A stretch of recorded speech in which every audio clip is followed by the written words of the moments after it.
Hello friends, यदि किसी व्यक्ति के परिवार में किसी को हार्ट का प्रॉब्लम है, जेनेटिक हिस्ट्री है फिर पेशेंट की कि उसके परिवार में माता पिता भाई बहन किसी को हार्ट का प्रॉब्लम था, जल्दी अगर उनको हार्ट अटैक का प्रॉब्लम था, तो वैसे लोगों के लिए क्या टिप्स है, क्या उन्हें करना चाहिए ताकि वो अपने आप को सुरक्षित रख सके, और क्या वैसे लोगों को दवाइयों को चालू कर देना चाहिए, वैसे लोगों को क्या हर साल एंजियोग्राफी करना चाहिए, किन टेस्ट को उनको करना चाहिए और किन चीज़ों पर ध्यान रखना चाहिए, आज उन चीज़ों का डिस्कशन करेंगे।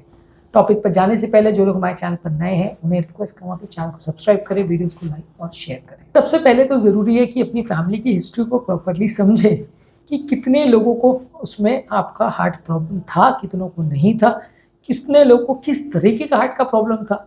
अब मान लीजिए किसी एक को डायबिटीज़ का प्रॉब्लम था, किसी को हाइपरटेंशन का था, तो दोनों में कोई रिलेशन नहीं है। किसी एक व्यक्ति को हार्ट अटैक का प्रॉब्लम था, किसी को वाल्व का प्रॉब्लम था, तो दोनों में मोस्टली कोई रिलेशन नहीं है। कुछ चीज़ें हो सकती हैं इंटररिलेटेड, पर मोस्टली कोई रिलेशन नहीं है। किसी एक व्यक्ति को जन्म से हार्ट में छेद था, किसी व्यक्ति को दूसरे टाइप का छेद था, तो भी कोई रिलेशन नहीं है। तो फैमिली में किसको क्या प्रॉब्लम था, कितना सीवियर प्रॉब्लम था, किस एज में प्रॉब्लम हुआ, ये भी जानना आवश्यक है। यदि किसी के माता पिता को 60 वर्ष की आयु में हार्ट अटैक आया तो उसका जेनेटिक से कोई लेना देना नहीं है। 45 वर्ष की आयु से पहले अगर आपके माता पिता भाई बहन किसी को हार्ट अटैक आया है तो उसका ज़्यादा इंपॉर्टेंस है, उस पर विशेष ध्यान देने की आवश्यकता है। 45 वर्ष के बाद अगर किसी को हार्ट अटैक आया है तो मोस्टली, अगर 45 का, मैं ऐसा नहीं कह रहा हूँ कि 45 के बदले अगर 46 हो गया तो इंपॉर्टेंस नहीं है, 47 हो गया तो इंपॉर्टेंस नहीं है, मतलब इसके आसपास अगर किसी को अटैक आया है, मल्टीपल ब्लॉकेजेस निकले हैं, तो उसकी इंपॉर्टेंस देनी पड़ेगी। अगर 50, 55, 60 के बाद किसी को अगर अटैक आ रहा है तो उसकी इतनी इंपॉर्टेंस नहीं है और उसमें आप थोड़ा उसको इग्नोर कर सकते हैं, उसमें जेनेटिक के कंपोनेंट को उतना ज़्यादा इंपॉर्टेंस नहीं दो तो चलेगा। इसके अलावा बच्चों को क्या करना चाहिए, अगर उनके पेरेंट्स को हार्ट अटैक या हार्ट का प्रॉब्लम हुआ है तो उनको रेगुलर चेकअप्स की आवश्यकता है, उनको रेगुलर हेल्थ असेसमेंट करते रहना चाहिए। अब इसका ये मतलब नहीं है कि आप हर 4 दिन में इको कराने जाओ, हर 5 दिन में एंजियोग्राफी कराने जाओ, हर 10 दिन में आप और टेस्ट करवाने के जाओ, ऐसा मत करिए। आपको एक स्पेसिफिक फ्रीक्वेंसी रखना पड़ेगा। रूटीन पेशेंट्स में ऐसा रिकमेंडेड रहता है कि हर साल में एक बार ब्लड टेस्ट और हर 3 से 5 साल में उनका इको ट्रेडमिल 35 वर्ष की आयु के बाद होना चाहिए ब्लॉकेजेस डिटेक्ट करने के लिए। अगर आपकी फैमिली में रिस्क फैक्टर्स है, यदि आपको भी रिस्क फैक्टर्स हैं, तो फिर आपको इको ट्रेडमिल टेस्ट में भी हर 2-3 साल में एक बार होने चाहिए। यदि आपके फैमिली में बहुत लोगों को प्रॉब्लम है, सारे लोग को प्रॉब्लम था, सडन कार्डियक डेथ की भी हिस्ट्री है, और यदि आपको भी बहुत सारे रिस्क फैक्टर्स है, तो फिर आपको मे बी हर 1 साल में भी इसको कराएंगे तो भी चलेगा। तो हेल्थ केयर चेकअप्स आपको कराने की आवश्यकता है, रेगुलर ब्लड चेकअप्स कराने की आवश्यकता है। बार बार एंजियोग्राफी कराने का उतना रोल नहीं है अनलेस आपका ट्रेडमिल पॉजिटिव हो। अगर आपका ट्रेडमिल पॉजिटिव आता है और उसमें सिग्निफिकेंट चेंजेस आते हैं या पेशेंट को कोई सिम्टम्स होते हैं जो कि पहले नहीं थे, तो फिर आपको एंजियोग्राफी कराना चाहिए। अदरवाइज रूटीनली अगर आपके फादर को हार्ट अटैक था तो हर व्यक्ति एंजियोग्राफी करा के देखेगा, इसका कोई सेंस नहीं है क्योंकि वो इन्वेजिव टेस्ट है। स्क्रीनिंग के लिए मे बी 5-10 साल में आप सीटी एंजियो करके देख सकते हो, जो कि कंपेरेटिवली लेस इन्वेजिव है, उसको ट्राई किया जा सकता है। पर हर व्यक्ति का आप एंजियोग्राफी करके देख लो डायरेक्ट की ब्लॉकेज है या नहीं, इसका बहुत ज़्यादा रोल नहीं है, उसमें बहुत ज़्यादा इंपॉर्टेंस इसको नहीं दिया जाता है। वैसे लोगों को बस रेगुलर डॉक्टर के टच में रहने की आवश्यकता है और जब कभी तकलीफ लगे तब उनको ट्रीटमेंट की आवश्यकता हो सकती है या फर्दर जांचों की ज़रूरत हो सकती है। रहा सवाल दवाइयों का, हार्ट पेशेंट्स के लिए अगर बच्चों माँ बाप को हार्ट अटैक आए तो बच्चों को दवाइयाँ यूजली चालू नहीं की जाती है। दवाइयों को लेने से बिना हार्ट अटैक के उनको कुछ खास फायदा नहीं होगा। इसको प्राइमरी प्रोफाइलैक्सिस बोलते हैं कि हार्ट अटैक आने से पहले उनको हार्ट की दवाइयाँ चालू कर दी जाए, तो इसका कोई ज़्यादा रोल नहीं है। अगर आपके माता पिता को हार्ट अटैक आया था तो बच्चों को दवाइयाँ नहीं दी जाती है अनलेस आपको भी हार्ट अटैक था। अगर बच्चे को भी हार्ट अटैक था तो भी उसको दिया जाएगा। बच्चे को एंजियो में ब्लॉकेज निकला है 20-30-40% आया है तो दिया जाएगा, या उसको रिस्क फैक्टर्स हैं, बीपी, शुगर, कोलेस्ट्रॉल है, व्यसन है, मोटापा है, ये सारी चीज़ें हैं, तो वो रिस्क फैक्टर्स को कंट्रोल करने के लिए बीपी की दवा दी जाएगी, शुगर की दवा दी जाएगी, कोलेस्ट्रॉल की दवा दी जाएगी, वजन कम करने का प्रयास किया जाएगा। ये सारी चीज़ों के लिए आप ट्रीटमेंट करोगे। पर हार्ट की दवाइयाँ बिना कारण स्टार्ट यूजली नहीं की जाती, इसमें फ़ायदा के बदले नुकसान हो सकता है, स्पेशली खून पतला करने की दवा। कोलेस्ट्रॉल की दवा फिर भी अगर आप थोड़ा कोलेस्ट्रॉल लेवल्स ज़्यादा हो तो आप दे भी सकते हो, पर खून पतला करने की दवा का ऐसा है कि आप बिना कारण अगर उसको देते हैं तो ब्लीडिंग होने का चांस रहता है और कई बार ये ब्लीडिंग लाइफ थ्रेटनिंग भी हो सकती है। तो वैसे केस में अगर ज़रूरत हो तो ही आपको खून पतला करने का दवा देना चाहिए, नहीं तो नहीं देना चाहिए।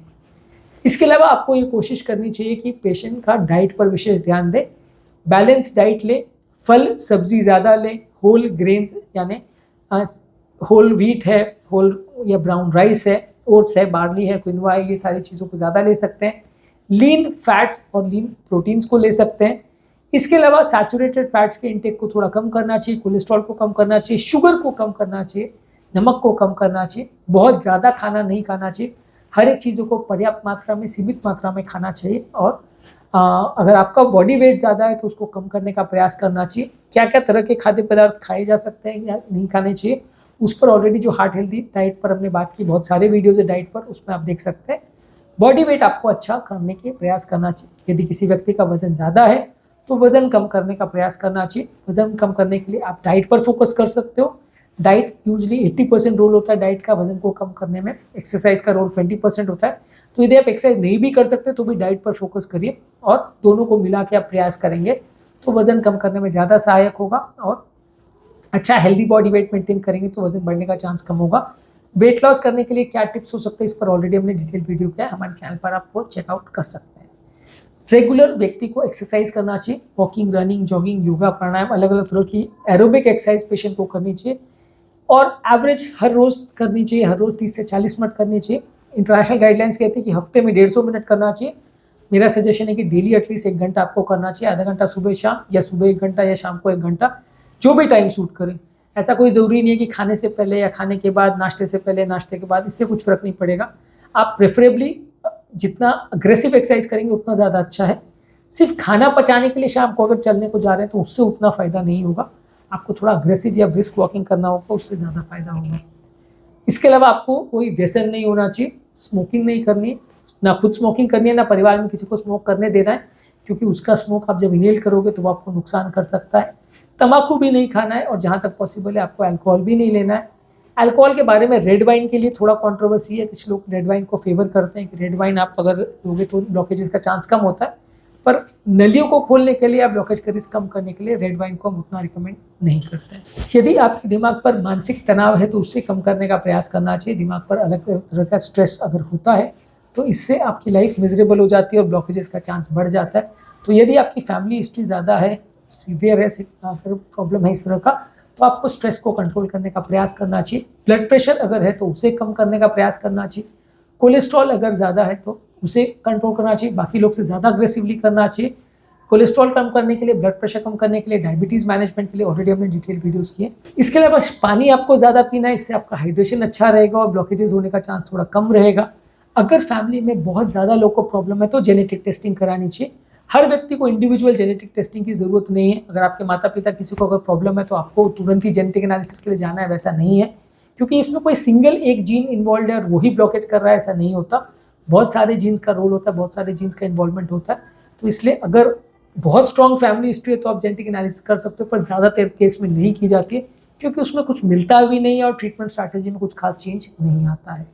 इसके अलावा हेल्दी लाइफस्टाइल में आपको मेंटल हेल्थ पर ध्यान रखना है, चाय कॉफ़ी भी कम रखनी है, प्रोसेस फूड्स कम रखना है, परिवार में लोगों के साथ सोशली कनेक्टेड रहना है, अच्छा हेल्दी एनवायरनमेंट रखना है।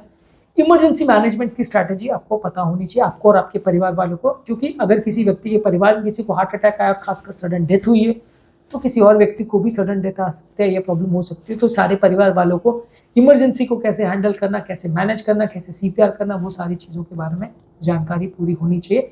उसके बारे में पूरी प्लानिंग, चाहे वो दवा से रिलेटेड हो, चाहे इमरजेंसी मैनेजमेंट से प्रोटोकॉल से रिलेटेड हो, CPR से रिलेटेड हो, ये सारी चीज़ें आपको पता होनी चाहिए। अगर कोई वैक्सीनेशन किसी वायरस के लिए या बैक्टीरिया के लिए, इन्फेक्शन के लिए अगर पॉसिबल है तो वो करवा सकते हैं, पर हार्ट अटैक के लिए कोई वैक्सीन नहीं आता है। बैक्टीरिया, वायरस, कोविड, ये सब चीज़ों के लिए, निमोनिया के लिए आप वैक्सीनेशन करा सकते हो, ये हार्ट पेशेंट्स के लिए इंपॉर्टेंट है। और रेगुलर हेल्थ चेकअप्स आप करा सकते हो। स्ट्रेस टेस्टिंग आपको हर साल 2 साल में एक बार करना चाहिए। इसमें कई बार हिडन या छुपे हुए ब्लॉकेजेस निकल सकते हैं, डिटेक्ट हो सकते हैं, और अगर आप चाहो तो हर 5 साल में CT एंजियो करके देख सकते हो। इन्वेजिव एंजियो यूजली चेकअप करने के लिए रिकमेंडेड नहीं होता, अनलेस पेशेंट का ट्रेडमिल पॉजिटिव हो या कोई सिग्निफिकेंट उसको सिम्टम्स या प्रॉब्लम हो, तभी करते हैं, नहीं तो नहीं करते हैं। उम्मीद करूँगा कि आज के टॉपिक में आपको कुछ नई बातें जानने को मिली होगी। जो लोग हमारे चैनल पर नए हैं उन्हें रिक्वेस्ट करूँगा कि चैनल को सब्सक्राइब करें, वीडियोज़ को लाइक और शेयर करें।